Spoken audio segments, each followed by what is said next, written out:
I'm sure they're all waiting for the recording if they're not here live, because we're all very excited. Yes, indeed. Well, welcome everyone. It's Erin Postal here, and tonight we have the pleasure of really digging deep into some great content with my new friend and amazing legend, Dr. Alex Bascom. And I'm just going to do her I really want to read you her bio. So I'm reading right from the internet here, but I want to tell you about Dr. Bascom because, as I mentioned, I'll just click back the other day when I went to my appointment to see Dr. Bascom, and she's a urologist. I was kind of expecting like this, like old man or really old person. And then I walked in and this is ageism at its best because I was kind of like, okay, like, so where's the doctor? She's standing in front of me in her Lululemons, and I'm like, you're the doctor? You're the urologist? This is not what I imagined. So anyhow, let me give you an official introduction of this beautiful woman here. So Dr. Alex Bascom joined the group of urologic surgeons in the Comox Valley in 2019. She's 35, you guys.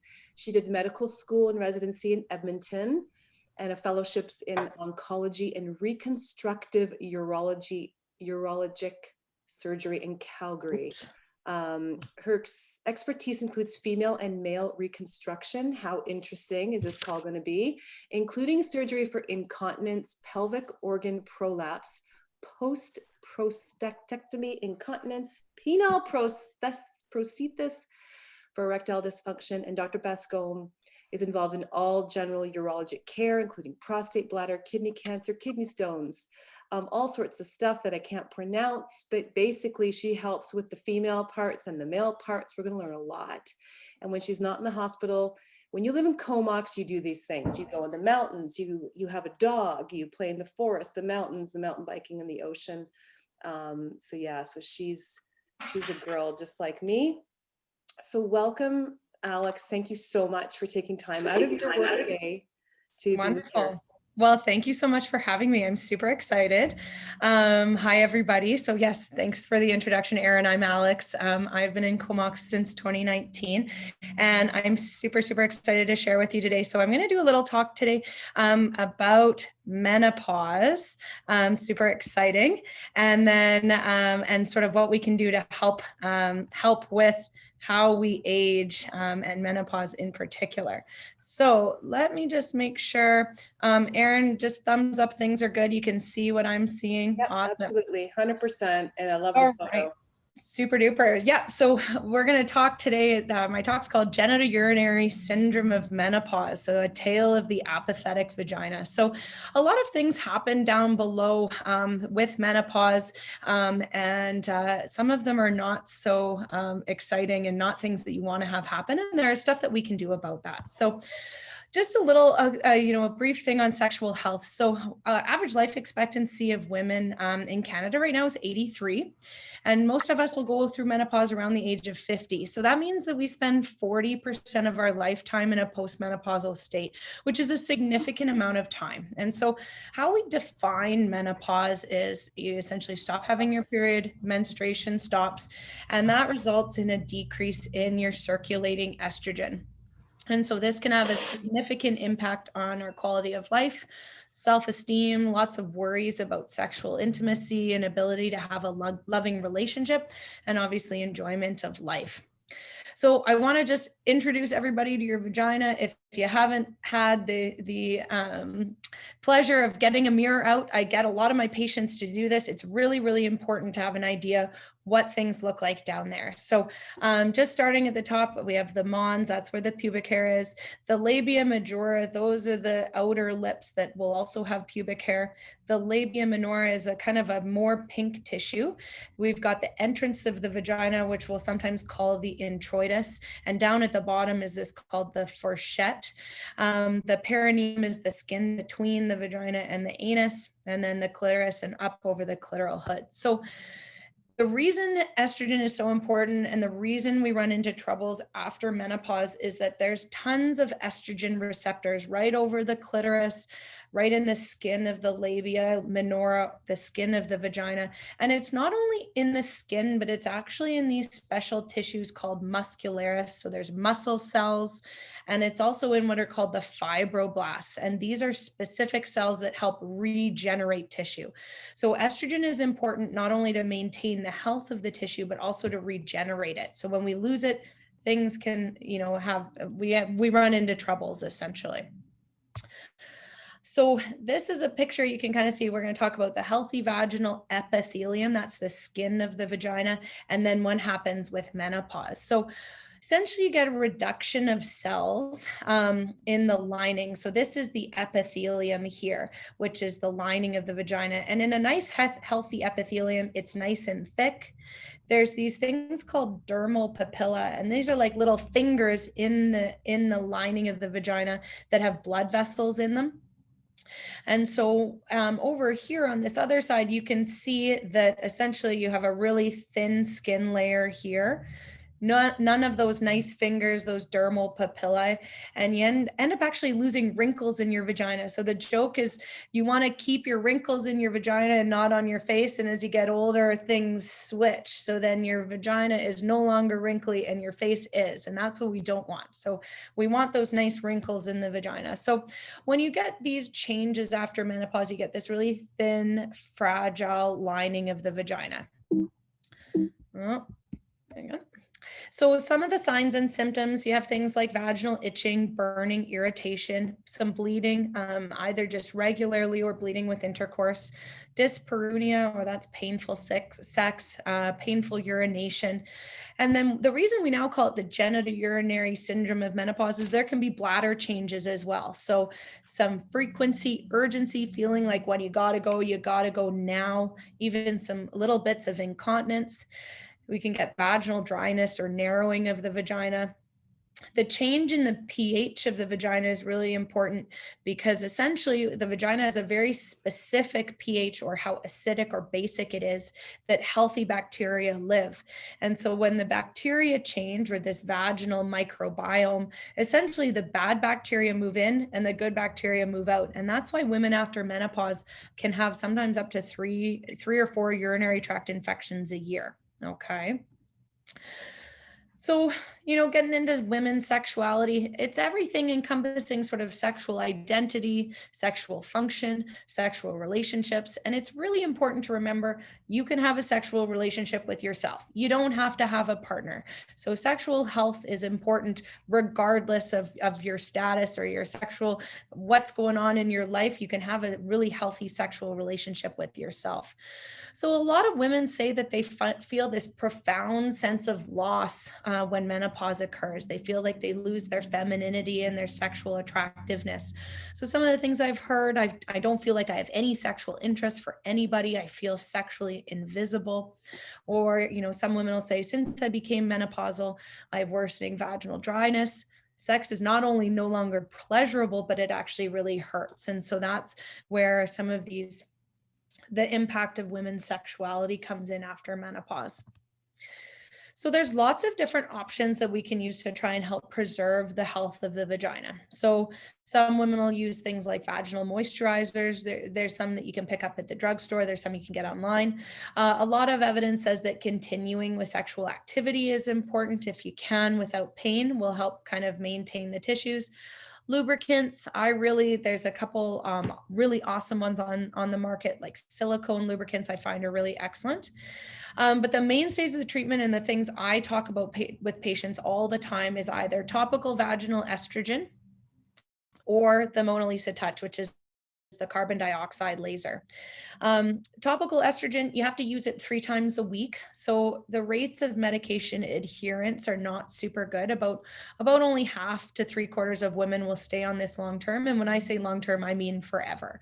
So if you're kind of mentally, you're like, okay, 40% of my life in menopause, okay, perfect. 40% of my life, I'm supposed to put a cream on my vagina 3 times a week. Most women are not super keen on that. And there are some relative contraindications to using the topical estrogen. So in some patients with hormone sensitive breast or endometrial or uterine cancers, they'll either be told not to, or they won't feel comfortable using an estrogen. And so that's where the laser sort of comes into play. So we have one of these lasers here in the clinic, and it has just been such an awesome thing that I'm really happy to be able to provide patients. So it's called a fractional carbon dioxide laser, and it's been used for years and years and years on the face and in dermatology. And then someone actually in Italy came up with it. They're like, well, why don't we use this for the vagina? And it works amazing. So what it does is it causes micro trauma to the tissue, which essentially tells the skin to make more collagen, more elastin, more blood vessels. And so what it causes is you get a better appearance of the vagina and the skin of the epithelium, better vaginal lubrication, improvement of the pH of the vagina. So again, it becomes more acidic, lets the good bacteria live there, gets rid of the bad bacteria, and improves sexual function. And it's also very, very effective. So I do have some patients who are premenopausal even with a condition called lichen sclerosis. So if any of you have been diagnosed with this by your family doctor or your gynecologist, it almost takes all of these issues and takes it one step further. It's actually an inflammatory skin condition. And so the laser is actually excellent for this as well. So it's a treatment that we do here in the clinic. We do 3 treatments initially, 4 to 6 weeks apart. You don't need any anesthetic at all. There's no downtime, really no side effects. Most people will notice some benefit even from the first treatment. And then most women need repeat treatment sort of every 12 to 18 months. And that's unfortunately because our body is very good at breaking down collagen and elastin. That's why babies look cute and chubby all the time. And as we get older, we start to look wrinklier. So it's a really great way to preserve your vaginal tissue, and it can either be used preventatively or to cure symptoms. So I would say I'm trying to really encourage this for women in their 40s and 50s as they become perimenopausal, going into menopause, because it's really nice if we don't have to fix problems, we just get to preserve the vaginal health. That being said, I would say more than 90% of my patients are in their 60s and 70s. And I've seen this laser do absolutely outstanding things, even taking like ulcers of the labia that happen with really severe atrophy and curing ulcerations, women going from not being able to have any sort of penetrative intercourse, going back to having, normal, healthy sex lives. So it's really great for everybody. It's always amazing to try and be preventative, but it is just phenomenal for curing problems as well. So this is a study. This is actually the same patient. It's just a biopsy of the skin before and after treatment. And so before, you can see this is what's called the epidermis, or the outside, the lining of the vagina. It's very thin. There's not a lot of cells here. This is the fat layer underneath. And then you can see after treatment. So these are those nice dermal papillae that have moved back in. These are blood vessels. This really nice red layer, that's a nice thick collagen layer. And obviously you can see way more cells there. So this is after 3 treatments. So there's lots of studies on this laser. A lot of them are going to be based on how women feel afterwards. And so I know the number one thing people are wondering is, what's sexual function like after this group? And so after this treatment. And so we commonly use this index called the Female Sexual Function Index. And so significant improvement in all of the women in this study. And I think the most important thing to highlight is that there were 20 women of the 77 who were not able to be sexually active before the study. And almost all of them, 85%, went back to a normal sexual function, having normal sex life at 12 weeks. So that's really, really significant. And then even things like their quality of life was significantly improved, physical and mental health domains. And that's something that, when with COVID in particular, we're all dealing with some mental health stuff. It's nice to know that sexual function is really, really important in how we see our life in general. So when I said, I kind of say either estrogen or the laser, this is why. So the studies, there's only one study that compares estrogen to the laser. And as far as we can tell, they're equivalent. And so if I have patients who are doing great on the topical estrogen, they love it. I say, that's excellent. Keep doing it. For some patients, if they have really, really significant symptoms, I'll actually put them on a combination of the estrogen plus the laser. And that's because of this study. The big thing I want to highlight though, is that the laser or the laser plus the estrogen groups are the only ones who had improvement in the pain with intercourse. And so the estrogen might not be enough alone to help with some of the painful intercourse as compared to the estrogen or as compared to the laser. So really, I want to highlight that your vaginal health is very important. Doing something about it after menopause is extremely important. Menopause doesn't have to be the end of your sexually intimate journey, either with yourself or with a partner. The Mona Lisa Touch Laser is a really great option, as are the topical vaginal estrogens, and it's a really individual treatment, decision for patients. And I'm very happy and super, excited to encourage both or either. And so if anyone's interested, my website's here. So bascommedical.com. There's a bunch of information about everything that I do here in the clinic. There's some information about the Mona Lisa Touch, and then there's also a self-referral form. So if you're interested in talking to me further about it, you just fill in the self-referral form, and one of my office staff will call and make you an appointment. That's so good. Well, I can speak to doing the Mona Lisa because I did do the 3 treatments, and I'm only 49. Thank you, by the way. This is great information. And so for me, I didn't have a lot of the symptoms. It was more of a preventative thing, but I did notice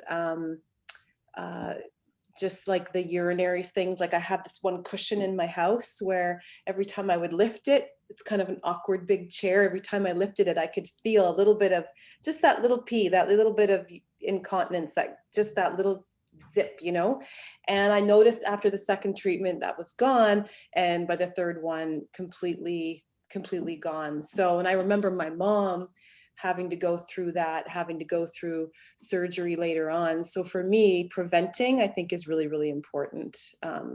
So I just can't recommend that enough.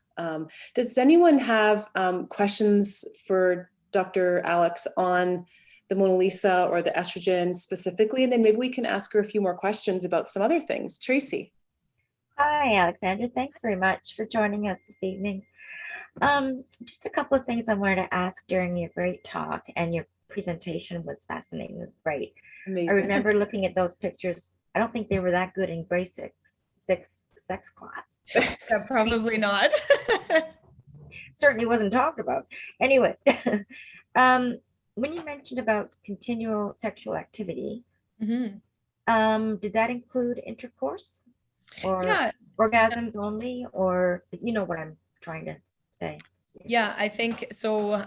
What can happen is obviously the entrance of the reason we run into troubles with menopause is, if you think of the entrance of the vagina, if you get a lot of irritation, the goal of skin when it's irritated and cut is to heal, right? And so that works 99.9% of the time. Healing of the skin is good. But if it happens in the entrance of the vagina, and you get that lots of really bad irritation and redness, then it starts to close down. Okay. And that's why you get that vaginal narrowing. And so that's why they say, when they say continued, intercourse, whether that's using like a partner or a toy or something else to just help with maintaining sort of the introitus open. That's sort of what we talk about. And then it's kind of the old adage of, if you don't use it, you lose it. So, helping with maintaining lubrication and what kind of thing that helps as well. Thank you. Yeah. Yeah, that was interesting too. Like when I was there, you showed me some toys and different things, and it was like, wow, like you guys you're fearless. You just talk about anything. And Alex, I want to introduce you to Camille, who's on our call. Camille, give a wave. She's our resident nurse here who has lots of information on this. So I know Camille's talked a lot about these things as well. So what other questions do you guys have, or what are you curious about? What can you share? Jen, go ahead. I actually have a question about incontinence, because I liked your story, Erin, the picking up the cushion and I know that this is something I'm a former RMT and also a gymnast. And I Okay.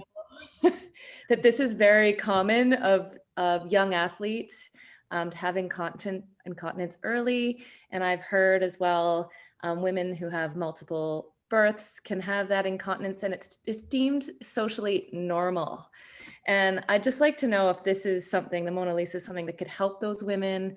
Is this something that we can recommend? I'm just really curious if there's more we can do and move away from that stigma of peeing your pants is normal. Totally. I don't know how many people I have this conversation with. I'm like, if a man was I see male incontinence and they're like, they're not having it. Like they're not. Whereas women, you're just like, oh, well, that's how you're supposed to be. And you're like, but I don't want to be. So that I'm trying to get rid of that as being what we think is normal. So certainly in really, really active younger women, some of them just have that. One of my best friends, she's like, yeah, I just can't jump on the trampoline. Like this was even before she had kids. And that's just a little bit of pelvic floor kind of strength and whatnot. Otherwise, the most common things that cause that stress incontinence. So that's the leakage with coughing, sneezing, laughing, picking up heavy things. Commonly kids, time, gravity, having a little bit of extra weight, those kinds of things are what will contribute to stress incontinence. And there are lots of things to do about stress incontinence. So I kind of say that there's some non-surgical options, there's surgical options, but I really rarely, if ever, say, oh, it's just normal. And I don't know why we've decided to tell women that this is normal. Like it's not, you do not have to pee your pants. The other type of incontinence, I think we talked about a little bit and happens after menopause in particular, is called urgency incontinence. So that's actually when you get that sensation when you got to go and you can't make it. And that's not a structural thing. Stress incontinence is structural. Urge incontinence is your bladder actually giving you little contractions and saying, oh, you got to go.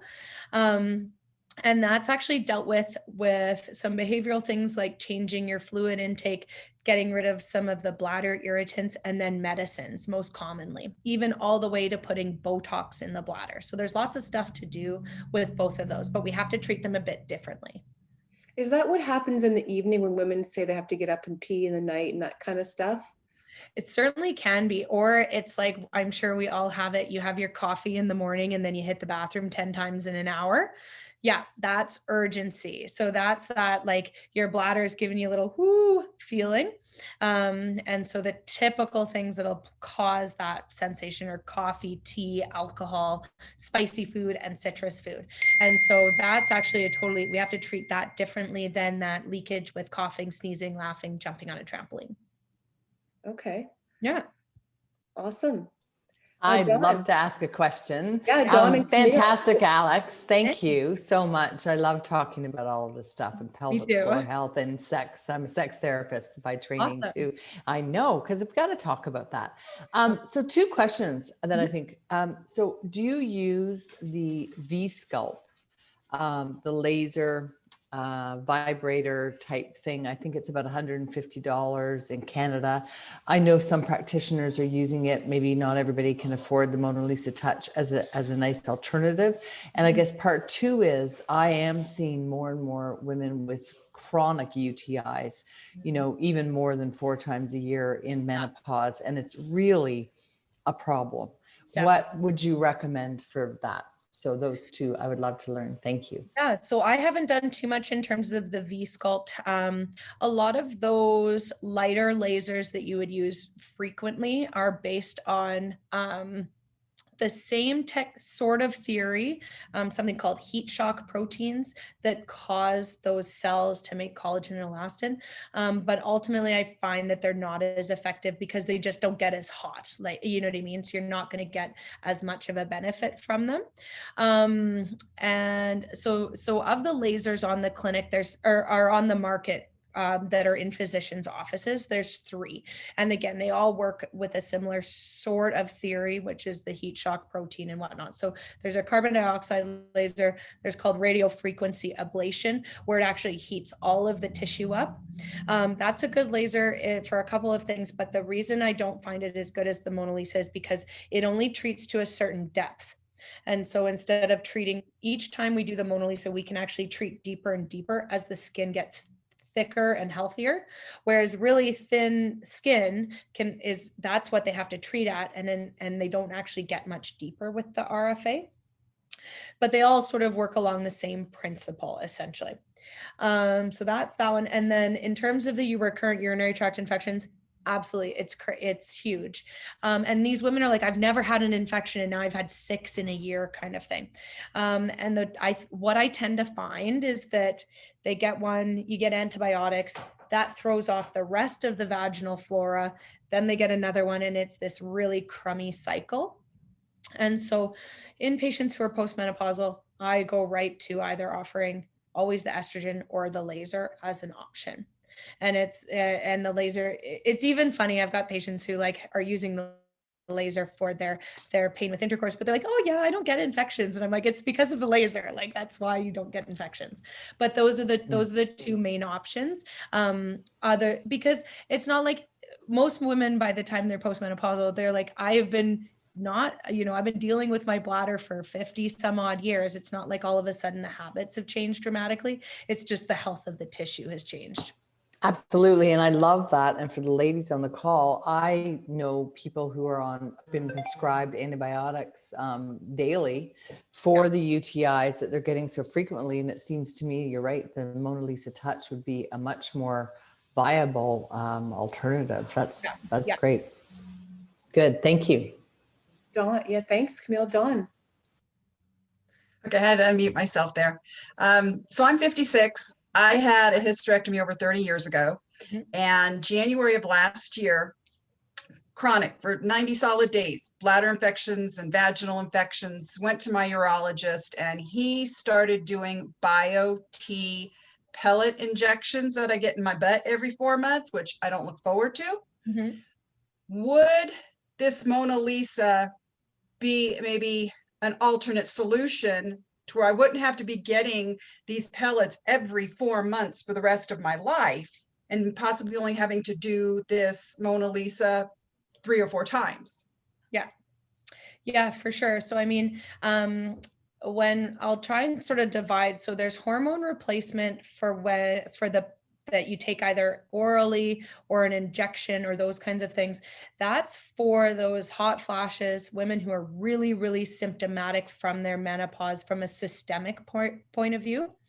And then, so that's where some of that bioidentical testosterone, and they tend to have estrogen and potentially some progesterone in there as well. That's where those tend to come from. And then the topical, the reason some women even with breast cancer can use topical estrogen is because the vagina and the uterus have sort of its own little local blood supply.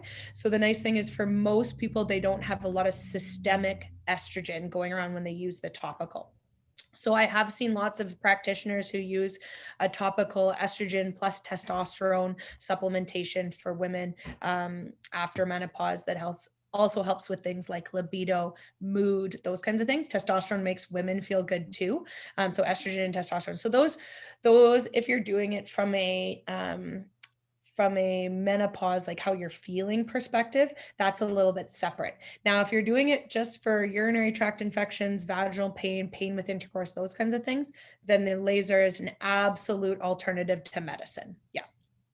Okay. So the reason he started this, besides the infections, is I hit atrophy very, very badly. I mean, I couldn't even put on clothes. I felt like I was sliced and diced down there. Yeah.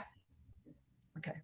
Yeah, definitely the laser is a great option. And again, it's some of my patients, People have different, their genetics will determine what kind of collagen they have. That's why some people have this, they have a scar and you don't even see the scar, and you see some people and they have a really thick scar. It just depends on what kind of genetic collagen you have.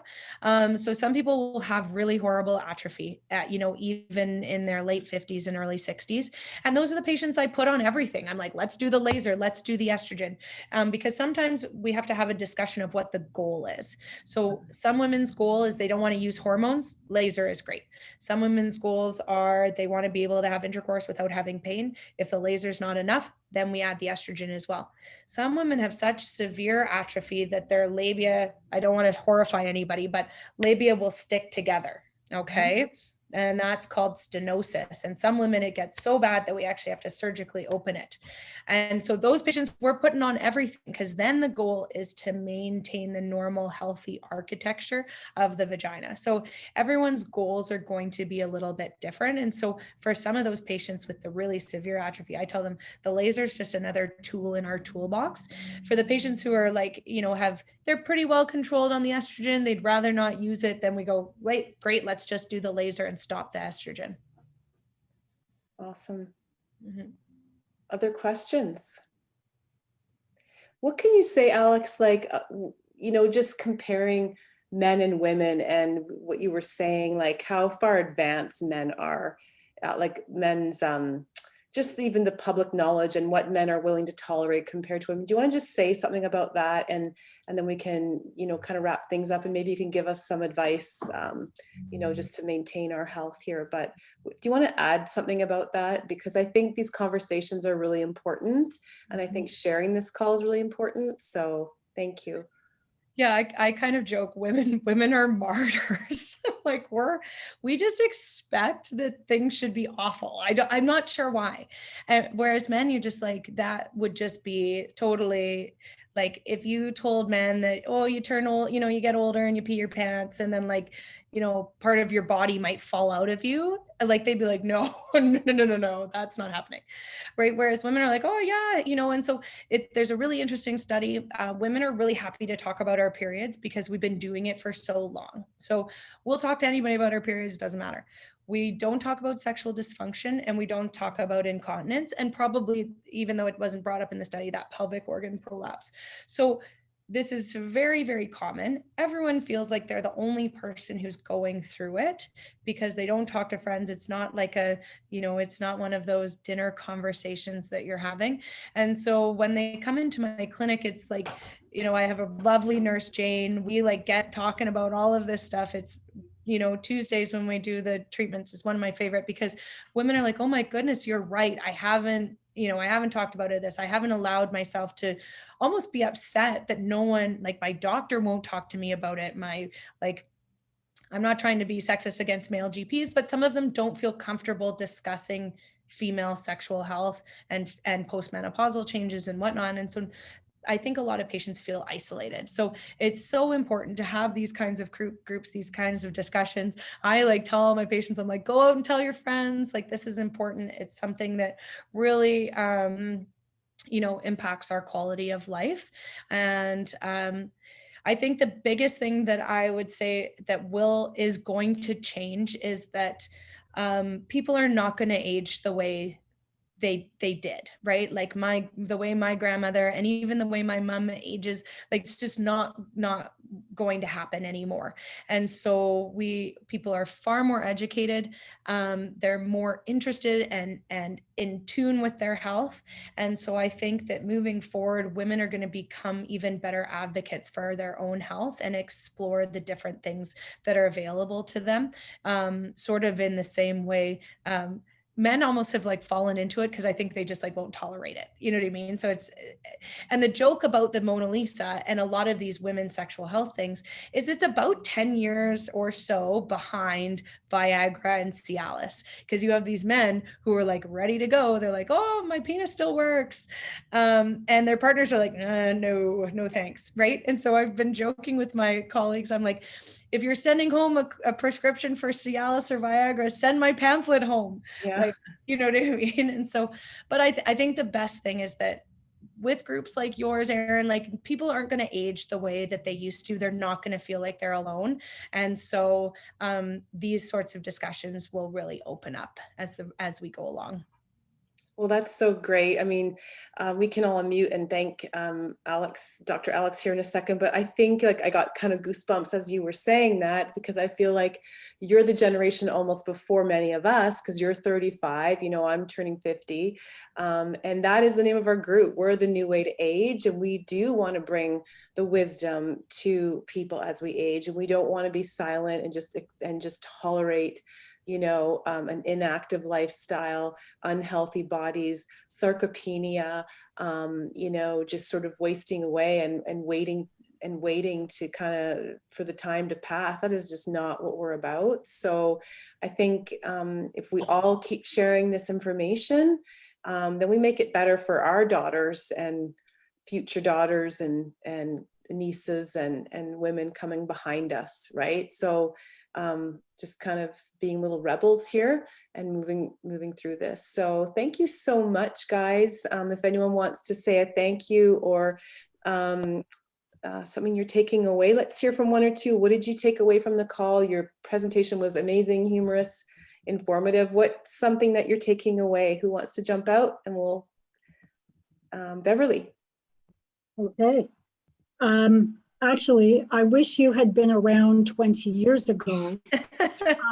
I used to call my vagina, I started going through menopause early because of a hormonal imbalance. And at 38, I was told I had a vagina of a 70-year-old.